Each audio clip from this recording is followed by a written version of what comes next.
खबर शामिल करते हैं जंग से। रिपोर्ट राणा शहबाज अजीज। 50 स्टेशन प्रोग्राम के 3 अरब 80 करोड़ रुपए लागत के तरक्याती मंसूबे। तरक्याती काम का जायजा लेने के लिए वर्ल्ड बैंक के आला सतह के दफ्तर का जंग का दौरा। MDP MDFC सैयद जहाद अजीज की अपनी टीम के साथ अजलास में शिरकत की। डिप्टी कमिश्नर अब्दुल्ला खुर्रम नियाज़ी ने शहर के तरीकी पहलू और खद्दोखाल पर रोशनी डाली। 50 स्टेशन प्रोग्राम से होने वाली तब्दीली 12 टीमों को आगाह किया। 50 स्टेशन प्रोग्राम की मशीनरी मिलने से शहर में सफाई का निज़ाम बहुत बेहतर हुआ। डिप्टी कमिश्नर शहर में शजरकारी मुहिम से खूबसूरत और खुशगवार माहौल वासियों को मुहैया होगा। डिप्टी कमिश्नर 5 ग्रीन बेल्ट्स मुकम्मल, दीवार में भी सज गई।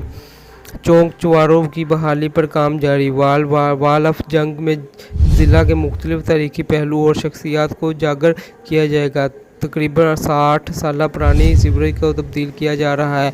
डिप्टी कमिश्नर अब्दुल्ला खुर्रम नियाज़ी की ब्रीफिंग। 50 स्टेशन प्रोग्राम के तहत पंजाब के 16 शहरों में जारी म्यूनसिपल सर्विसेज की फराहमी के मंसूबे में माहौलियाती और समाजी गाइडलाइन का खसूसी ख्याल रखा जाएगा। सैयद जहाद अजीज। शहरियों को म्यूनसिपल सर्विसेज की फराहमी के लिए बल्दिया शिकायत ऐप बनाई गई है। महमूद मसूद तमन्ना GMIT बल्दियाती मंसूबों का कामयाब तकमील से शहरियों को बेहतर सहूलियत मैसर आएगी। रिपोर्ट राणा शहबाज अजीज।